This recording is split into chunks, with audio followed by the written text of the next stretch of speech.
ఇంత పని ఎలాగో చేసేశాను కదా, మరిప్పుడు నేనిక్కడి నుంచి మెల్లగా జారుకుంటే ఎలా ఉంటుంది? యజమాని ఎలాగూ తన పనిలో మునిగిపోయి ఉన్నాడు. నా మీద పెద్దగా దృష్టి పెట్టడు.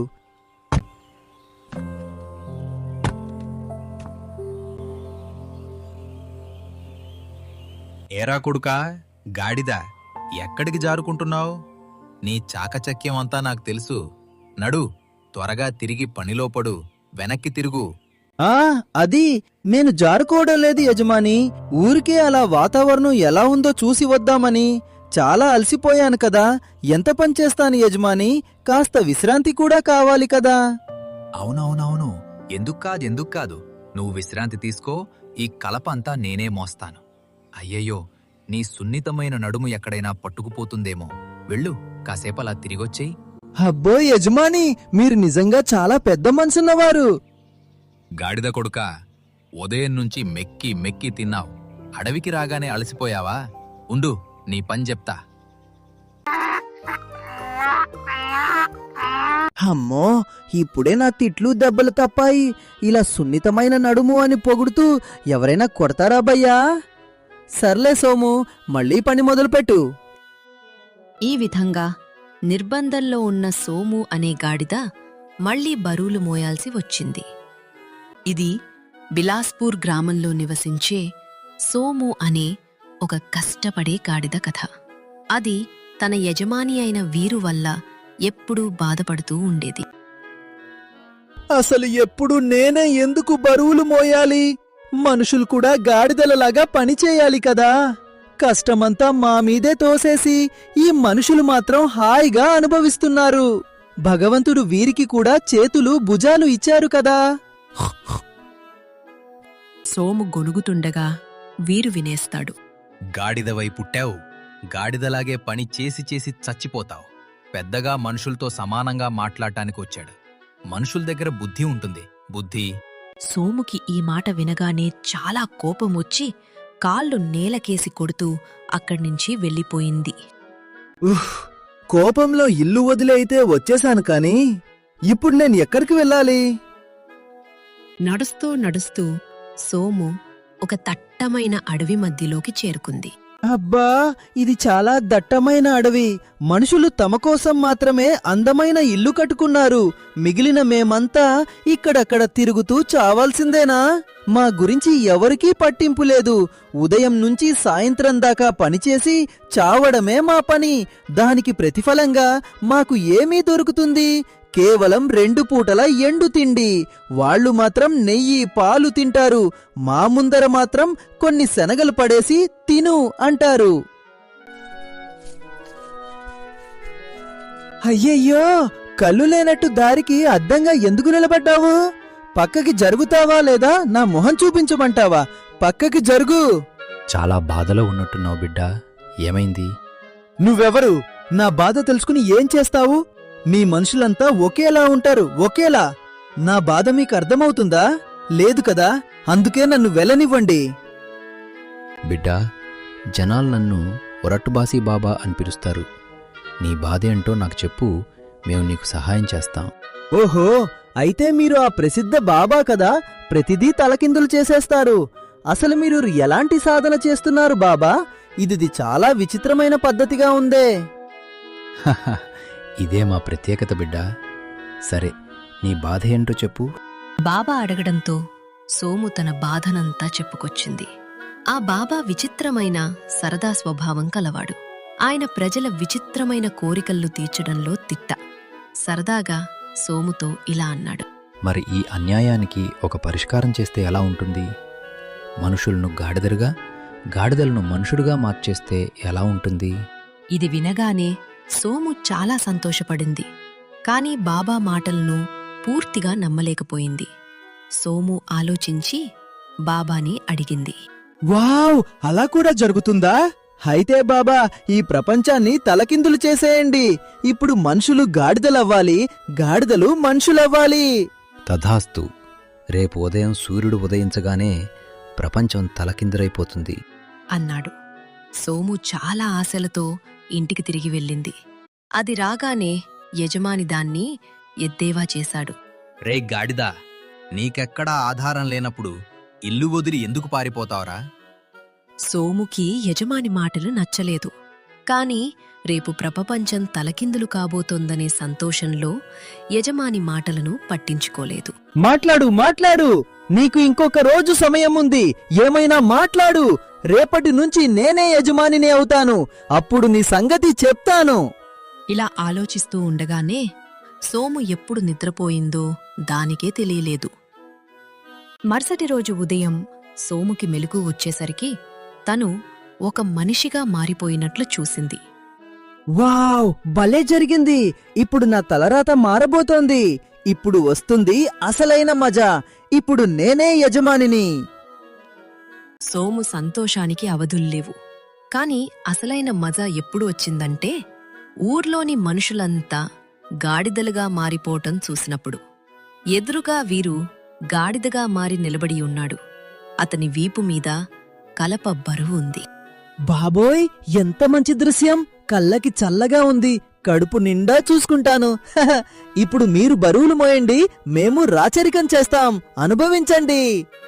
సోము గర్వంగా ముందుకు సాగింది. ఊరంతా అదే దృశ్యం. ప్రతి గాడిద మనిషిగా మారి హుకుం జారీ చేస్తోంది. మనుషులంతా బరువులు మోస్తున్నారు. హా, మనకి మంచి రోజులు మొదలైనట్టున్నాయి. ఇకపై ఏ గాడిద బాధపడదు. గాడిదలంతా హాయిగా అనుభవిస్తాయి, జీవితాన్ని సంతోషంగా జీవిస్తాయి. ఇప్పుడు వస్తుంది అసలైన మజా. సోము అనుకున్నట్టుగా ఈ సంతోషం ఎక్కువ రోజులు నిలవలేదు. ఎందుకంటే మనుషులు గాడిదలుగా మారి కొద్ది రోజులే అయినా అప్పుడే పని ఎగ్గొట్టడం మొదలుపెట్టారు. రేయ్, వీరు గాడిద! లే లే లే, సూర్యుడు నెత్తిమీదకు వచ్చాడు. ఈ బస్తాలన్నీ ఎత్తుకుని నాతో సంతకిరా. ఈరోజు పెద్ద సంత ఉంది. మంచి ధరకు సరుకులు అమ్ముడుపోతాయి. అందుకే ఎక్కువ బస్తాలు వేసుకునిరా. క్షమించండి యజమాని, ఈరోజు నా కడుపులో చాలా నొప్పిగా ఉంది. నిలబట్టం కూడా నా వల్ల కావడం లేదు. ఒకవేళ మీ ధాన్యం తీసుకుని వెళ్తూ నదిలో పడిపోతే మీ ధాన్యమంతా నీళ్ళల్లో కొట్టుకుపోతుంది కదా, అప్పుడు సంతలో ఏమమ్ముతారు? దానికంటే ఈరోజు విశ్రాంతి తీసుకోవడమే మంచిది. కనీసం మీ ధాన్యం సురక్షితంగా ఉంటుంది.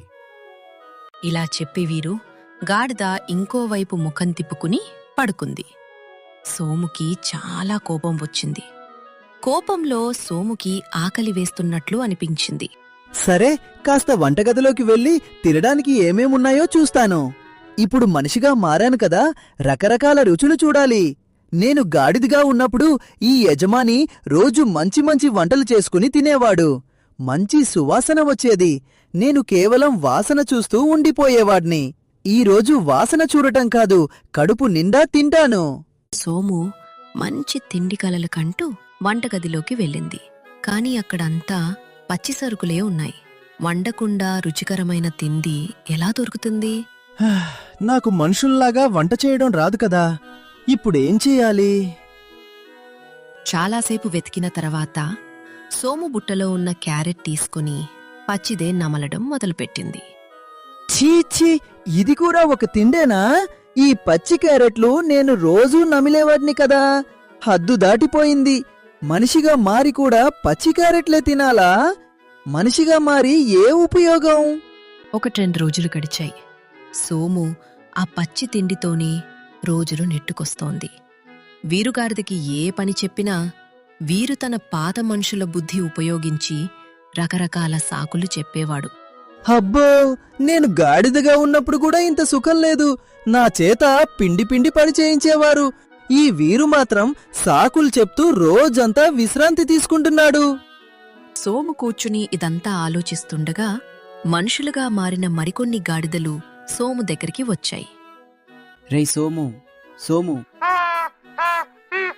సోము ఆశ్చర్యపోయింది.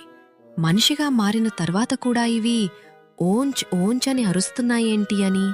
ఏంటి విషయం? అంతా ఒక్కసారిగా ఇక్కడికొచ్చారు? అదే, ఆ మనుషులు యజమానులుగా ఉన్నప్పుడు పంచాయతీ పెట్టి ఊరి ముఖ్యమైన నిర్ణయాలు తీసుకునేవారు కదా. మరి ఇప్పుడు మనం యజమానులమయ్యాం కాబట్టి మనం కూడా పంచాయతీ పెట్టాలి కదా. హా, అవును, ఆ మాట నిజమే. పదండి, మనం మన పంచాయతీ పెడదాం. ఊర్లోని గాడిదలందరికీ, అంటే మనుషులందరికీ పంచాయతీకి రమ్మని కబురు పెట్టండి. సోముని సర్పంచ్ చేశారు. పంచాయతీ పెట్టారు. కొన్ని ముఖ్యమైన విషయాలు చర్చకు వచ్చాయి. కాని గాడిదలు గాడిదలే కదా, వాటికి మనుషుల తెలివితేటలు ఎలా వస్తాయి? సోము మొదటగా ఇలా అంది. చూడండి, వర్షాకాలం రాబోతోంది. మనమంతా కలిసి వర్షపు నీటిని నిల్వ చేసే ఏర్పాటు చేసుకోవాలి. అలాగే మన పంటలను కాపాడుకోవాలి. ఎక్కువ వర్షం వల్ల పంట పారైపోకుండా చూడాలి. ఇదేం మాట? నీళ్లు కాపాడాలా పంటనా? కాస్త స్పష్టంగా చెప్పు సర్పంచ్ గారు. ఇదేం విచిత్రంగా మాట్లాడుతున్నారు? ఇప్పటికీ గాడిదలాగే మాట్లాడుతున్నావు. ఆ మాట వినగానే మనుషులుగా ఉన్న మిగతా గాడిదలంతా నవ్వడం మొదలుపెట్టాయి. చెస్ ఆపండి, చెత్తగా మాట్లాడకండి. మీకంత మాత్రం బుద్ధి లేదా? లేకపోతే వెళ్ళిపోండి, నేను ఒక్కడ్నే పనిచేసుకుంటాను. ఓహో, ఈ సోముని చూడండి, తనే పెద్ద తెలివైన వాడిలా ఫీల్ అవుతున్నాడు. మనమంతా ఒకప్పుడు గాడిదలం కాబట్టి మనల్ని ఇప్పటికీ గాడిదల్లాగే చూస్తున్నాడు. మనల్ని పక్కన పెట్టి తనేనే ఊరికి రాజు అవ్వాలనుకుంటున్నాడు. అవును, వీడి చాకచక్యం చూపిస్తున్నాడు. మనం కూడా మన ఐక్యత చూపించాలి సోదరులారా. వీడిని రాజుని అవ్వనివ్వద్దు. ఉఫ్, వీళ్ళంతా నిజంగా మూర్ఖుల్లోకెల్లా మూర్ఖులు. వీళ్ళకి చెప్పడం అసాధ్యం. వీళ్ళు గాడిదలే, గాడిదల్లాగే ఉంటారు. నేనే చూప్చాప్ వెళ్ళిపోవడం మంచిది. సోము ఎంత ప్రయత్నించినా ఆ గాడిద బుద్ధి ఉన్న మనుషులు పంచాయతీని పట్టించుకోలేదు. పిచ్చి పిచ్చి మాటలే మాట్లాడుకున్నారు. గాడిదలంతా కలిసి ఒకేసారి అరవడం మొదలుపెట్టాయి. ఎంత గోల చేశాయంటే సోముకి అక్కడ కూర్చోవడం కూడా కష్టమైపోయింది. అయ్యో, ఇంత గోలలో నేను పిచ్చివాడినైపోతాను. ఈ గాడిదలు మనుషులుగా మారినా గాడిదల్లాగే ఉండిపోయాయి. అంత పెద్దగా అరుస్తూనే ఉన్నాయి. దీనికేమైనా పరిష్కారం దొరుకుతుందా? బాబోయ్, ఇక్కడ్నుంచి పారిపోవడమే మంచిది. సోము అక్కడ్నుంచి పరిగెత్తి నేరుగా ఇంటికి చేరుకుంది. ఇంట్లో వీరు లేడు. సోము అంతటా వెతికింది కాని ఎక్కడా కనిపించలేదు. ఈ వీరు గాడిద ఎక్కడికి తిరగడానికి వెళ్ళాడో ఏంటో. రానివ్వండి, ఈరోజు మంచి బుద్ధి చెప్తాను. అలసిపోయిన సోము ఇంటికి మళ్ళీ కొందరు మనుషులు పిలవడానికి వచ్చారు. వాళ్ళంతా చాలా కోపంగా ఉన్నారు. ఇప్పుడేమైంది? మీరంతా అంత కోపంగా ఎందుకు వచ్చారు? అదే, గాడిదలుగా మారిన కొందరు మనుషులు మా చెరకు తోటలో దూరి చెరకు తింటున్నారు. అలా అయితే మాకు చాలా నష్టం జరుగుతుంది కదా. మరి నాకెందుకు చెప్తున్నారు? నేనేం చేయగలను? దీనంతటికీ నువ్వే కారణం. ఎందుకంటే ఆ గాడిదల లీడర్ ఎవరో కాదు, నీ గాడిద వీరు. త్వరగా దాన్ని ఆపు, లేకపోతే నిన్ను వదలం. జనాల కోపంతో బెదిరించడంతో సోముకి తోటలోకి వెళ్లడం తప్ప వేరే దారి లేకపోయింది. అది త్వరగా తోటకి వెళ్లేసరికి అక్కడ వీరు, మిగతా గాడిదలు హాయిగా చెరకు తింటూ కనిపించాయి. రేయ్ వీరు, వీరు కొడుకా, నడు ఇంటికి, లేకపోతే నీ పని చెప్తా. వీరు గాడిద సోము మాట విననట్లు నటించింది. సోముకి ఇంకా కోపం వచ్చి కర్ర తీసుకుని వీరుని కొట్టడానికి ముందుకు వెళ్ళింది. కాని వీరు గాడిద ఒక వెనుక తన్ను తన్నేసరికి సోము చాలా దూరంలో పోయి పడింది. మిగతా గాడిదలు అది చూసి నవ్వసాగాయి. అయ్యో, ఎంత సిగ్గుచేటు జీవితం. మనిషినై ఉండి గాడిద చేత తన్నులు తింటున్నాను. నాకు ఇకపై మనిషిగా ఉండటం ఇష్టం లేదు. నేను గాడిదగానే బాగున్నాను. నాకు మళ్ళీ గాడిదలా మారిపోవాలని ఉంది, అంతే. అమ్మో, ఎంత గట్టిగా తన్నిందో. ఇలా ఆలోచిస్తూ సోము నేరుగా ఉలడ్బాసి బాబా దగ్గరికి పరిగెత్తింది. అక్కడ అడవిలో బాబా ఒక చెట్టు కింద కూర్చుని ఉన్నాడు. బాబా, బాబా, సహాయం చేయండి, సహాయం చేయండి. ఏమైంది బిడ్డా? మనిషిగా మారి అనుభవిస్తున్నావా లేదా? అయ్యో బాబా, గాడిదలుగా మారి ఆ మనుషులు హాయిగా ఉన్నారు. మనిషిగా మారిన తర్వాత నా పరిస్థితి ఇంకా దారుణంగా తయారైంది. అసలు ఇది ఎలాంటి జీవితం బాబా? వాళ్ళు గాడిదలుగా మారినా తమ మనుషుల బుద్ధి ఉపయోగిస్తున్నారు. నేను మనిషిగా మారి కూడా గాడిదలలాగే కష్టపడుతున్నాను. మరి దీనివల్ల ఉపయోగమేంటి బాబా? కానీ నువ్వే కదా అన్నావు, మనిషిగా మారటం గాడిదగా ఉండటం కంటే ఉత్తమం అని. మరి ఇప్పుడేమైంది? నీకు నచ్చలేదా? అయ్యో లేదు బాబా, లేదు లేదు, నేను గుణపాఠం నేర్చుకున్నాను. నాకు బాగా బుద్ధి వచ్చింది. ఇప్పుడు మీరు మళ్ళీ అంతా పాతలాగే చేసేయండి. గాడిగల ప్రపంచం మనుషులు లేకుండా నడవదు. నాది చాలా పెద్ద తప్పు. నన్ను క్షమించండి బాబా.